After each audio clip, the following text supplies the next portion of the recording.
আমি একজন তালেবুল ইলম। আপনার কাছে আমার একটি প্রশ্ন, তা হলো জাকারিয়া ইবনে মুহাম্মদ ইবনে মাহমুদ আল কুফি আল কাজউইনি রচিত গারায়েবুল মখলুকাত ও আজায়েবুল মওজুদাত কিতাবে মালায়েকাদের শারীরিক গঠনের বিবরণ তুলে ধরা হয়েছে।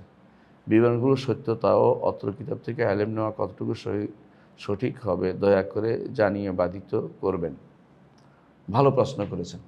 এরকম আরও কিছু গ্রন্থ আছে এটা ছাড়াও, যে গারাইবুল মখলুকাত ও আজাইবুল মওজুদাত, এইরকম গ্রন্থ ছাড়াও আরও বেশ কিছু গ্রন্থ এরকম আছে। যেমন অনেকে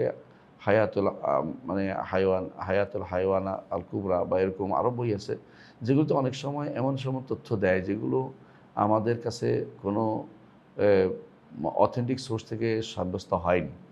এই জন্য ফেরেশতাদের শারীরিক গঠনের যে বর্ণনা দিচ্ছে এটা আসলে শুদ্ধ না।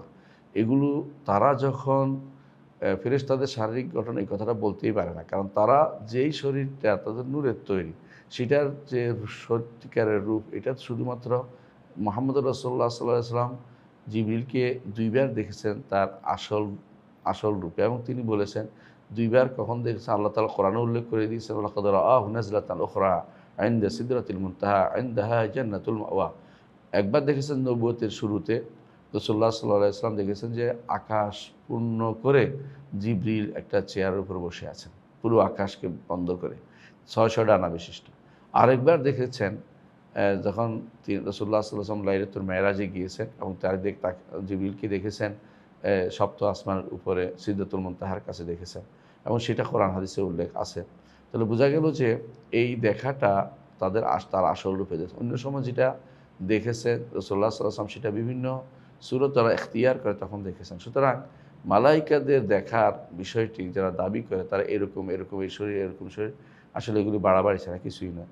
এই জাতীয় গ্রন্থ পড়বেন না, এগুলিকে কোনোভাবেই প্রমোট করবেন না, এই জাতীয় জিনিস বিশ্বাস করবেন না। অবশ্যই আপনাকে মালাইকাদের ব্যাপারে এই বিশ্বাস আসতে হবে যে মালাইকারা অবশ্যই নূরের তৈরি, আল্লাহর সৃষ্ট নূর। এর বাইরে অতিরিক্ত বাড়িয়ে কথা বলবেন না। যেমন অনেকে বলে যে আল্লাহর বাহর নূর, এই জাতীয় কথা বলা যাবে না, কারণ এগুলি হচ্ছে শিরকের পথকে উন্মোচন করবে। কারণ স্রষ্টার কোনো অংশ সৃষ্টির ভিতরে নেই। কেউ যদি মনে করে স্রষ্টার অংশ সৃষ্টির ভিতরে আছে, সে তো কাফের। সুতরাং আল্লাহ তাআলা অবশ্যই এই সৃষ্টি মালাইকাদেরকে নূর থেকে সৃষ্টি করেছেন, কিন্তু মালাইকাদের এর থেকে অতিরিক্ত তাদের সৃষ্টির যে বিবরণ বলেছেন আপনি, সেগুলি দেয়া যাবে না, বলা যাবে না, সেগুলো হাদিস দ্বারা সাব্যস্ত হয়নি। তাদের এমনি মৌলিকভাবে সাব্যস্ত যেটা হয়েছে, তারা সুন্দর, কোরআন হাদিস দিয়ে সাব্যস্ত হয়েছে। জুমের রাতিন ফাস্তাওয়া, জুমেররা, তারা সুন্দর, এবং তারা ডানা বিশিষ্ট সাব্যস্ত হয়েছে। যে আল্লাহ তাআলা বলেছেন উলি আজনিহা, ডানা বিশিষ্ট। ডানার সুরত বলা যাবে না, যতটুকু বলা হয়েছে তার বাইরে। যেমন কি বলা হয়েছে ইয়াকুত, তাদের ইয়াকুত এবং দোর যেন তার ডানা থেকে ঝরে পড়ছে, এত সুন্দর তাদের ডানাগুলো। সর্বনিম্ন ডানা ২টা, আর বেশি তো অনেক আছেই। জিবরিল আলাইহিস সালাতু ওয়াস সালামের ৬০০ ডানা রয়েছে।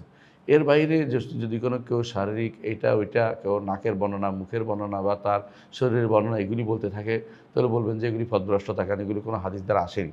তো এই জাতীয় গ্রন্থ, বিশেষ করে এই যারা লেখে, এই জাতীয় আজায়েব লেখে, আশ্চর্যজনক জিনিস লেখে, আপনারা জানেন তারা নিজেরাই আজায়েব নিয়ে আসে। এগুলি কোনোভাবেই পড়বেন না, এগুলি বিশ্বাস করবেন না। একজন মানুষের ঈমান বাঁচানোর জন্য একটা বড় উপায় হচ্ছে এটাই, যে তিনি কোরআন এবং সুন্নাহ যা আসছে তাতে যথেষ্ট মনে করবেন। বাড়তি যত বিদ্যা আছে এগুলিকে অ্যাভয়েড করে চলবেন।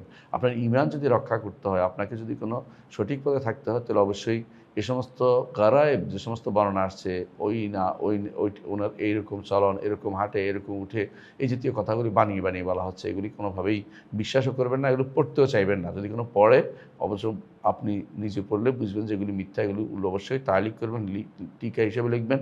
আর যদি কেউ পড়তে দেখে নিষেধ করবেন, যেটা বিশ্বাস করা যাবে না। কারণ অনেক গ্রন্থ থেকে সাবধান করা আমাদের সালাফদের নীতির মধ্যে পড়ে, তারা অনেক গ্রন্থ থেকে সাবধান করেছেন। এই জন্য সেটাকে অবশ্যই থেকে আপনি দূরে থাকবেন।